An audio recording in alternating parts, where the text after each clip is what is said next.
ஸ்க்ரீனை பார்த்த உடனே ஏதோ கிளாஸ் எடுப்பாங்க போல அப்படின்னு சொல்லிட்டு யாரும் நினச்சி ஸ்கிப் பண்ணிட்டு போக வேண்டாம். நம்ம ஒரு விஷயத்தை தெரிஞ்சுக்கணும் அப்படின்னா அது எந்த ஆக்டில் எந்த செக்ஷனில் வந்து சொல்லியிருக்காங்க அப்படிங்கிறத வந்து முழுமையாக தெரிஞ்சுக்கணும். அது மட்டும் இல்லாமல் அது எந்த ஆக்டில் வந்து சொல்லியிருக்காங்க அப்படி தெரிஞ்சுக்கும் போது நமக்கான உரிமையை வந்து நம்ம ரொம்ப கான்ஃபிடென்ட்டாக வந்து கேட்போம். அதுக்காக தான் இது எல்லாத்தையும் நம்ம வந்து ஸ்க்ரீனில் வந்து வச்சுருக்கோம். மற்றபடி நான் எல்லாத்தையும் நடைமுறை ஒன்றா தான் உங்களுக்கு வந்து விளக்கி சொல்ல போகிறேன். வடிவேல் அவர்கள் ஒரு காமெடியில் சொல்கிற மாதிரி பேய் இருக்கா இல்லையா, நம்பலாமா நம்பக்கூடாதா, அந்த மாதிரி பிஎஃப் வந்து நம்ம எதுக்கு பிடிக்கணும், பிஎஃப்ல வந்து நம்ம ஏன் சேரணும், அப்படி சேர்ந்தா நமக்கு என்னென்ன பெனிஃபிட் இருக்குது, அது எல்லாத்தையும் கொஞ்சம் நம்ம முன்னாடி பார்த்துடலாம். எல்லாமே உங்களுடைய வருங்கால சேவிங்ஸ்ன்னு சொல்லலாம். இந்த PF lower class middle class இவங்க எல்லாமே வட்டிக்கு பணம் வாங்கியிருப்பாங்க. அப்படி வாங்கும்போது வட்டியெல்லாம் வந்து சேர்த்து கட்டியிருப்பாங்க சில இடத்துல. அப்படி இருக்கக்கூடிய இந்த காலகட்டத்தில் நீங்கள் கட்டக்கூடிய அந்த பணத்துக்கு வட்டிக்கு வட்டி போட்டு உங்கள் கையில் வந்து பணம் கொடுக்குறாங்கன்னா நீங்கள் வேணான்னு சொல்லுவீங்களா?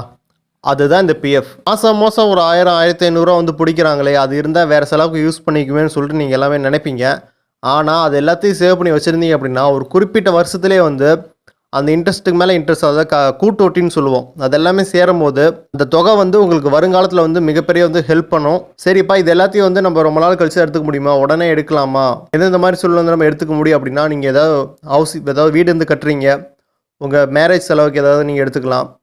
இல்லை நோய் ஏதாவது வந்துருச்சுன்னா நீங்கள் அதுக்கும் எடுத்துக்கலாம் அப்ளை பண்ணி. இல்லை நம்ம முக்கியமாக கவனிக்க வேண்டியது, இந்த பிஎஃப் பணம் உங்களுடைய சம்பளத்தில் மட்டும் பிடிக்க போகிறது இல்லை. இந்த பிஎஃப்காக நீங்கள் எந்த கம்பெனிலேருந்து வேலை பார்க்குறீங்களோ அந்த ஓனரும் வந்து 12% உங்கள் சம்பளத்தில் 12% வந்து அவரும் வந்து அவருடைய கை காசை போட்டு உங்களுக்கு கட்டுவார். நீங்கள் ஒரு 12%, அதே மாதிரி அவரும் ஒரு 12%, இதெல்லாமே சேர்ந்து தான் நீங்கள் வந்து கட்ட போகிறீங்க. வீடியோக்குள்ளே போகிறதுக்கு முன்னாடி நான் உங்களுக்கு சுருக்கமாக இதெல்லாம் சொல்லணும்னு சொல்லிட்டு இதெல்லாம் சொல்லிட்டேன். இப்போ நம்ம வீடியோக்குள்ளே மொத்தமாக உள்ளே போய் பார்த்துடலாம். பிஎஃபோட நன்மை வந்து உங்களுக்கு சுருக்கமாக தெரிஞ்சிருச்சு. இப்போ உங்களுக்கு சந்தேகம் வரும், இப்போ எங்கள் கம்பெனி வந்து அந்த பிஎஃப் கீழே வருமா? அப்போ இதை பற்றி எந்த செக்ஷனில் சொல்லியிருக்காங்கன்னா செக்ஷன் 1 வந்து சொல்லியிருக்காங்க. இப்போ கம்பெனியில் வந்து 20 இல்லை அதுக்கு மேலே வந்து நபர்கள் வந்து வேலை பார்க்கணும் அப்படின்னா மட்டும்தான் இந்த ஆக்ட் வந்து அப்ளை ஆகும். அதுவும் இதே ஆக்டில் ஷெட்யூல் 1 வந்து கொடுத்துருப்பாங்க என்னென்ன வந்து கம்பெனின்னு சொல்லிட்டு. அந்த கம்பெனிக்கு மட்டும்தான் இது வந்து அப்ளை ஆகும். அந்த ஷெட்யூலை வந்து நம்ம பின்னாடி பார்த்துடலாம். சப்போஸ் அந்த ஷெட்யூலில் இல்லாத கம்பெனி வந்து சென்ட்ரல் கவர்மெண்ட் நினைச்சது அப்படின்னா ஒரு நோட்டிஃபிகேஷன் விட்டு மற்ற எந்த இண்டஸ்ட்ரி வேற உள்ளவங்க வந்து கொண்டாட முடியும். அதை பற்றியும் இந்த செக்ஷன் 1 வந்து சொல்லியிருக்காங்க. அடுத்து நம்ம செக்ஷன் 2, இது வந்து டெஃபினிஷன் கிளாஸ்ன்னு சொல்லுவோம். எதுக்கு இது கொடுத்துருக்காங்கன்னா அந்த ஆக்டில் நிறைய வார்த்தைகள் வந்து யூஸ் பண்ணியிருப்பாங்க. அந்த வார்த்தைகள்லாம் என்ன மாதிரி அர்த்தத்தை வந்து நம்ம எடுத்துக்கணும் அப்படின்னு சொல்லிட்டு இந்த டெஃபினிஷன் கிளாஸில் வந்து சொல்லியிருப்பாங்க. நம்ம முன்னாடியே பார்த்த மாதிரி உங்கள் கம்பெனியில் 20 பேர் வந்து 20 பேர்த்துக்கு மேலே வந்து ஒர்க் பண்ணுறாங்க அப்படின்னா நாங்கள் பிஎஃப் அப்ளை பண்ணலாமா அப்படின்னு உங்களுக்கு சந்தேகம் வரும்.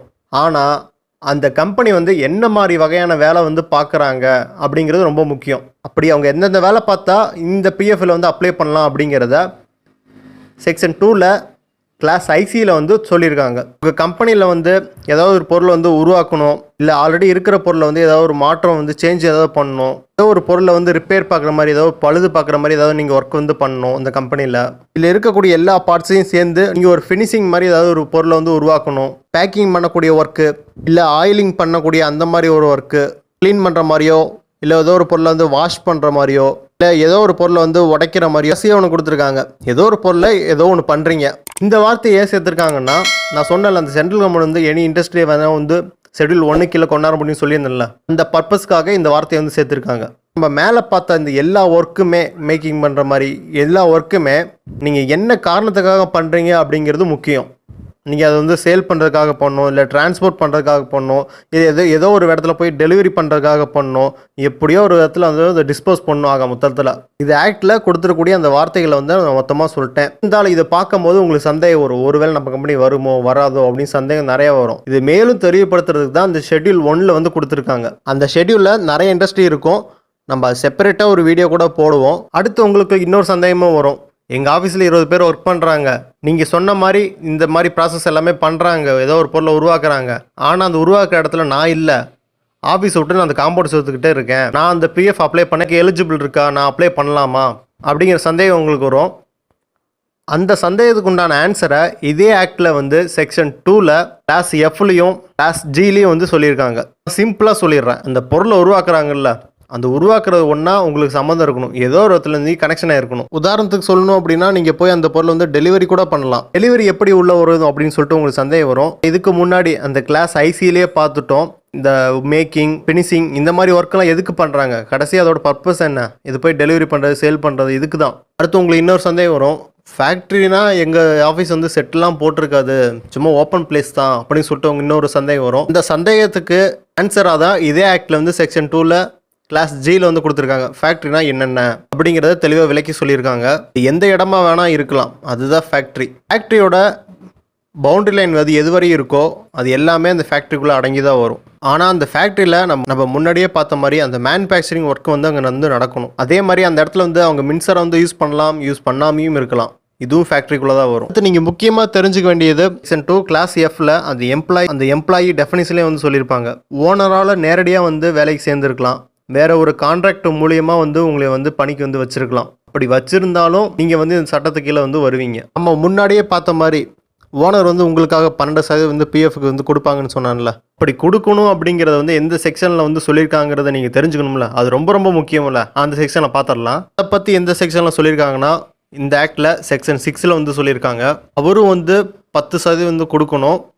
அதே மாதிரி நீங்களும் அதுக்கு ஈக்குவலாக 10% வந்து கொடுக்கணும். என்னப்பா 12 சொன்னால் இப்போ 10 ஆக்கிட்ட அப்படின்னு சொல்லாதீங்க, நான் பின்னாடி அதுக்கு உண்டான விளக்கத்தை சொல்லிடுறேன். நீங்கள் விருப்பப்பட்ட அந்த 10% மேலேயும் நீங்கள் வந்து கொடுக்கலாம். ஆனால் ஓனர்கிட்ட இருந்து 10% மேலே கொடுங்க அப்படின்னு சொல்லிட்டு நீங்கள் கேட்க முடியாது. இப்போ அந்த 12% மேட்டருக்கு வருவோம். முன்னாடி 10 வச்சுருந்தாங்க, ஆனால் கவர்மெண்ட்டுக்கு பவர் இருக்குது, ஒரு நோட்டிஃபிகேஷன் விட்டு அந்த 10ங்கிற இடத்த வந்து அழிச்சிட்டு 12 மாற்றிட முடியும். இதே செக்ஷனில் ப்ரொவைடட் தட்டுன்னு சொல்லிட்டு கீழே வந்து கொடுத்துருக்காங்க.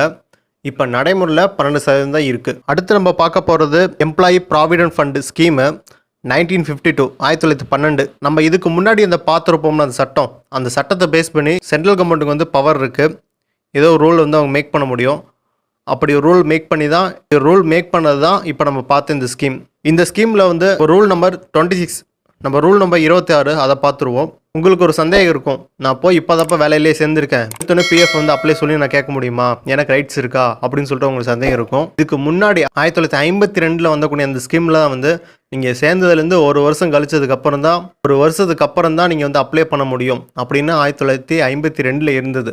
1990 வந்து இதை வந்து சேஞ்ச் பண்ணிட்டாங்க. அதனால் நீங்கள் வேலைக்கு சேர்ந்த முதல் நாளே வந்து நீங்கள் அப்ளை பண்ணி கார்டு வந்து வாங்கிட முடியும். இந்த ஸ்கீமை மட்டுமே நிறைய அமெண்ட்மெண்ட் வந்து பண்ணியிருக்காங்க. அந்த எல்லா நோட்டிஃபிகேஷனும் நமக்கு வந்து கிடைக்கல, ஒரு சில நோட்டிஃபிகேஷன் தான் கிடைச்சிருக்கு. அதில் ஒன்று 1990, அதுவும் நமக்கு கிடைக்கல. அடுத்து நம்ம முக்கியமாக பார்க்க வேண்டியது, இது ரொம்ப ரொம்ப முக்கியம், ரூல் நம்பர் 29 கிளாஸ் 3. இதில் தான் வந்து சொல்லியிருப்பாங்க, நீங்கள் வந்து தினக்கூலியாக இருக்கலாம், இல்லை வாரத்துக்கு ஒருக்க வந்து நீங்கள் சம்பளம் வந்து வாங்கலாம். அப்போ நாங்களாம் வந்து பிஎஃப் வாங்க முடியுமா அப்படின்னா நீங்களும் வாங்க முடியும். மாதம் மொத்தத்தில் உங்களுக்கு எவ்வளோ சம்பளம் வந்து கொடுத்துருக்காங்க அப்படிங்கிற கால்குலேட் பண்ணி அதுலேருந்து பர்சன்டேஜ் போட்டு தான் நீங்கள் வந்து பிஎஃப் வந்து அப்ளை பண்ண முடியும். அதை பற்றி தான் இந்த கிளாஸ் 3ல் வந்து சொல்லியிருக்காங்க. அடுத்து நம்ம பார்க்கக்கூடிய ரூல் நம்பர் வந்து 30. இதுவும் முக்கியமான ஒரு ரூல் தான். இந்த ரூலில் என்ன சொல்லியிருக்காங்கன்னா, ஓனர் வந்து பிஎஃப்க்கு செலுத்த வேண்டிய பணத்தை, அது அவருடைய பணமாக இருந்தாலும் சரி, அதே மாதிரி நீங்கள் கொடுக்கக்கூடிய பணமாக இருந்தாலும் சரி, ரெண்டுத்தையும் வந்து ஃபஸ்ட்டு வந்து அவர் வந்து கொடுக்கணும். அதுக்கப்புறம் உங்களுடைய சேலரியிலேருந்து அதை மைனஸ் பண்ணிடுவாங்க. அதுக்கு பின்னாடி ரூல் இருக்குது, அதை நம்ம பார்த்துருவோம். ஆனால் அதுக்கெல்லாம் முன்னாடி அந்த ஓனர் வந்து இந்த தொகையை வந்து முதல்ல வந்து செலுத்தி முடிச்சிடணும் அப்படின்னு சொல்லிட்டு இந்த ரூலில் வந்து சொல்லியிருக்காங்க. நம்ம இந்த வீடியோட ஸ்டார்டிங்கில் ஒரு விஷயம் பார்த்துருப்போம். அந்த பிஎஃப்க்கான பெனிஃபிட்டில் வந்து ஓனர் வந்து அவருடைய கை காசை போட்டு தான் வந்து உங்களுக்கு பிஎஃப் வந்து கொடுப்பாங்க. கிட்டத்தட்ட 12%. உங்களுடைய சேலரி ஆவரேஜாக ஒரு 12,000 இருக்குன்னா 12,000 இன்ட்டு 12% எவ்வளோன்னு நீங்கள் கால்குலேட் பண்ணி பாருங்கள். அதோட இம்பார்ட்டன்ட் என்னன்னு உங்களுக்கு புரியும், இந்த பிஎஃபோட இம்பார்ட்டன்ட் என்னென்னு. ஒரு கை காசை போட்டு கொடுக்கணும்னு சொல்லிட்டு ரூல் நம்பர் 31 வந்து தெளிவாக சொல்லியிருக்காங்க. அது ரூல் நம்பர் 31 என்ன சொல்லியிருக்காங்கன்னா, ஓனர் வந்து அப்படி பிஎஃப் வந்து கொடுக்கக்கூடிய அந்த தொகையை வந்து எந்த காரணத்தை கொண்டும், அது ஒப்பந்தம் உங்கள்கிட்ட போட்டிருந்தாலுமே அந்த ஒப்பந்தமும் செல்லாது. இந்த காரணத்தை கொண்டும் உங்கள் சேலரியிலேருந்து கழிக்கவே கூடாது, வேறு எந்த வகையிலும் உங்கள்கிட்ட இருந்து வசூல் பண்ணக்கூடாது. அந்த பிஎஃப் பணத்தை ஓனர் கொடுக்கக்கூடிய அந்த 12% அவர் மட்டும்தான் கொடுக்கணும் அப்படின்னு சொல்லிட்டு இந்த ரூல் நம்பர் 31 ரொம்ப தெளிவாக சொல்லியிருக்காங்க. அடுத்து ரூல் நம்பர் 32. நம்ம ரூல் நம்பர் 30லேயே பார்த்துருப்போம், அந்த ஓனர் வந்து முன்னாடியே அந்த பிஎஃப் பணத்தை வந்து கொடுத்துடணும். அப்படி கொடுத்து முடிச்சதுக்கப்புறம் உங்களுடைய சேலரிலேருந்து அதை மைனஸ் பண்ணிடுவாங்கன்னு சொன்னேன்ல, அதைத்தான் இந்த ரூல் நம்பர் 32 சொல்லியிருக்காங்க. அது உங்களுடைய சேலரிலேருந்து மட்டும்தான், அதாவது நீங்கள் கொடுக்கக்கூடிய அந்த 12% ஓனர் வந்து அவரே வந்து கட்டிடுவார். கட்டி முடிச்சதுக்கப்புறம் உங்களுடைய சம்பளத்திலிருந்து தான் அந்த 12% மட்டும் கழிப்பாங்க. வேற எந்த வகையில் உங்கள்கிட்ட இருந்து வசூல் பண்ணக்கூடாது. அதை பற்றி தான் இந்த ரூல் நம்பர் 32 வந்து தெளிவாக சொல்லியிருக்காங்க. அடுத்த ரூல் நம்பர் 33. இதுவும் இருக்கிறதுல ரொம்ப முக்கியமான ரூல் நம்பர். உங்களுக்கு இன்னொரு சந்தேகம் வரும், எனக்கு இந்த மாதிரி எலிஜிபிலிட்டி நீங்கள் சொல்கிறது எல்லாமே இருக்குது, ஆனால் நான் யாரை போய் அப்ரோச் பண்ணுறது, நானே போய் பண்ணலாமா, இல்லை எங்கள் ஓனர் வந்து இதை வந்து பண்ணுவாங்களா, யார் போய் அந்த ஃபண்டுக்கு வந்து அப்ளை பண்ணுவா அப்படின்னு சொல்லிட்டு உங்களுக்கு சந்தேகம் இருக்கும். அதை பற்றி தான் இந்த ரூல் நம்பர் 33 கொடுத்துருக்காங்க. இந்த ரூல் படி அந்த ஓனர் தான் வந்து யார் யாருக்கெல்லாம் வந்து எலிஜிபிள் இருக்கும் அந்த எல்லா நபர்கிட்டையும் வந்து தேவையான எல்லா இன்ஃபர்மேஷனையும் வாங்கி இந்த ரூல் படி ஃபார்ம் நம்பர் 2ன்னு சொல்கிறாங்க. அந்த ஃபார்ம் நம்பர் 2ல் வந்து எல்லாத்தையும் ஃபில்அப் பண்ணி உங்கள்கிட்ட கையெழுத்துலாம் வாங்கிட்டு அந்த கமிஷனர் இருப்பார், ஆணையர் இருப்பார், அவருக்கு வந்து ரிப்போர்ட் வந்து சப்மிட் பண்ணும். முழுக்க முழுக்க ஓனரோட டியூட்டி. அடுத்து நம்ம பார்க்கக்கூடிய ரூல் நம்பர் வந்து 60. இந்த ரூல் நம்பர் தான் வந்து எவ்வளோ இன்ட்ரெஸ்ட் வந்து கொடுப்பாங்க அப்படின்னு சொல்லிட்டு சொல்லியிருக்காங்க. ஆக்சுவலாக இதை வந்து நோட்டிஃபிகேஷனாக வந்து அவங்க வெளியிடுவாங்க. 2023 அதுவரை இன்ட்ரெஸ்ட் என்ன இருந்ததுன்னா 8.15 இன்ட்ரெஸ்ட் வந்து கொடுத்துட்டு இருந்தாங்க. இந்த இன்ட்ரெஸ்ட்டை எதில் வந்து கால்குலேட் பண்ணுவாங்க அப்படின்னா, நீங்கள் ஒரு 1000 ரூபா கொடுக்குறீங்க பிஎஃப்க்கு, அதே மாதிரி உங்கள் ஓனரும் வந்து ஒரு 1000 ரூபா வந்து கொடுக்குறாங்கன்னு வைங்களேன், மொத்தம் 2000 வச்சுங்க. அந்த 2000 இன்ட்டு 8.15 இதை எவ்வளோ நீங்கள் கால்குலேட் பண்ணிக்கிங்க. அடுத்து நம்ம எம்ப்ளாயி பென்ஷன் ஸ்கீம் 1995 அந்த ஸ்கீமில் நம்ம ரூல் நம்பர் வந்து 3 பார்க்கலாம். தொழிலாளி பிஎஃப்க்கு செலுத்தக்கூடிய 12% தொகையில் வந்து 8.33% வந்து அவருடைய பென்ஷனுக்கு வந்து ஒதுக்கிடுவாங்க. 8.33% தொகையை வந்து தனியாக ஒரு அக்கௌண்ட்டில் வந்து டெபாசிட் பண்ணிடுவாங்க. 12%த்தில் 8.33% போக மீதி இருக்கிறது மட்டும்தான் பிஎஃப் வந்து டெபாசிட் பண்ணுவாங்க.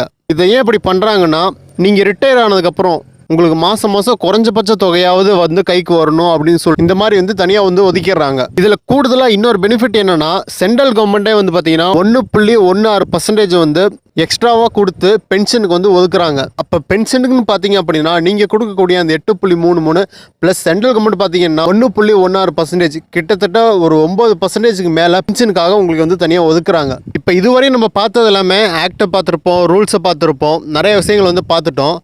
சில நோட்டிஃபிகேஷன் விட்டு சேலரி லிமிட்னு ஒன்று ஃபிக்ஸ் பண்ணுறாங்க. அது என்ன சேலரி லிமிட் அப்படின்னா, நீங்கள் எவ்வளோ சேலரி வாங்குறீங்களோ அதை பொறுத்து இந்த பிஎஃப்குள்ளே நீங்கள் வருவீங்களா மாட்டிங்களாங்கிறது மாறிடும். அப்படி எவ்வளோ ஃபிக்ஸ் பண்ணியிருக்காங்கன்னா 2001 6500 அப்படின்னு சொல்லிட்டு ஃபிக்ஸ் பண்ணியிருக்காங்க. அதுக்கப்புறம் 2014 ஒரு நோட்டிஃபிகேஷன் விடுறாங்க. அப்போ பார்த்தீங்க அப்படின்னா ஒரு 15000 வந்து ஃபிக்ஸ் பண்ணியிருக்காங்க. 2001 6500 சொல்லி வச்சுருக்காங்க. அப்போ 2001 2014 இந்த இடைப்பட்ட இயர் எவ்வளோ இருக்கும் பார்த்தீங்கன்னா ஒரு 13 வருஷம் இருக்கும். 13 வருஷத்துக்கு அப்புறம் எவ்வளோ இன்க்ரீஸ் பண்ணியிருக்காங்கன்னா ஒரு 8500 கிட்ட வந்து இன்க்ரீஸ் பண்ணிட்டாங்க. இப்போ 2026 இப்போ ஒரு 12 வருஷம் ஆயிடுச்சு. அப்போ 2014 வந்து 15000, 2026 வந்து 15000 அப்படி ஃபிக்ஸ் பண்ணுறது சரியா தப்பா நீங்களே முடிவு பண்ணுங்க. இப்போ 12 வருஷம் ஆயிடுச்சு, ஒரு 20000 கிட்ட இன்க்ரீஸ் பண்ணாங்க அப்படின்னா இந்த பிஎஃப் மூலயமா நிறைய பேர் வந்து பயன்பெறுவாங்க. உங்களுக்கு சுருக்கமாக தெளிவாக சொல்லணும் அப்படின்னா 15000 நீங்கள் சம்பளம் வாங்குறீங்க அப்படின்னா நீங்கள் இந்த பிஎஃப்குள்ளே கண்டிப்பாக வந்து வருவீங்க. இந்த வீடியோவில் நம்ம முன்னாடி பார்த்ததுலேருந்து இப்போ வரையுமே இந்த சுருக்கமாக சொல்லணும் அப்படின்னா, நீங்கள் வேலை பார்க்கக்கூடிய அந்த கம்பெனி வந்து ஒரு தொழிற்சாலையாக இருக்கணும்.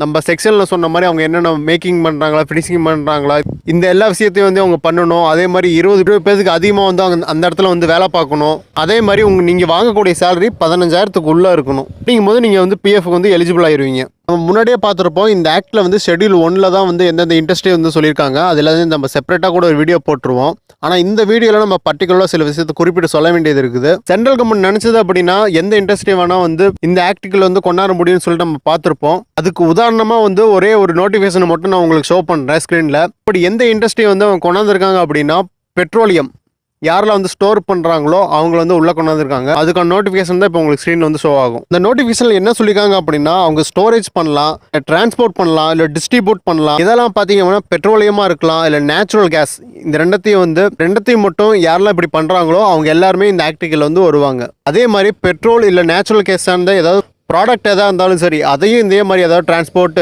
டிஸ்ட்ரிபியூட், ஸ்டோரேஜ் என்ன பண்ணாலும் சரி அவங்களும் இந்த ஆக்டிகில் வந்து வந்துருவாங்க. இந்த நோட்டிஃபிகேஷனை எப்போ ரிலீஸ் பண்ணாங்க அப்படின்னா 1961 வந்து ரிலீஸ் பண்ணிட்டாங்க. 1961 வந்து ரிலீஸ் பண்ணிட்டாங்க. நம்ம சேலரி லிமிட் வந்து ஒரு 20000 கிட்ட இன்க்ரீஸ் பண்ணாங்கன்னா பயனுள்ளதாக இருக்குன்னு சொல்லிட்டு பார்த்தோம். அதே மாதிரி அந்த இண்டஸ்ட்ரியில் வந்து வேலை பார்க்குறவங்களுடைய நபர்கள் எண்ணிக்கையை வந்து அந்த லிமிட்டை வந்து 20 10 பேராக குறைச்சாங்க அப்படின்னா இந்த ஆக்ட் இன்னும் அதிக பேருக்கு பயனுள்ளதாக இருக்கும்.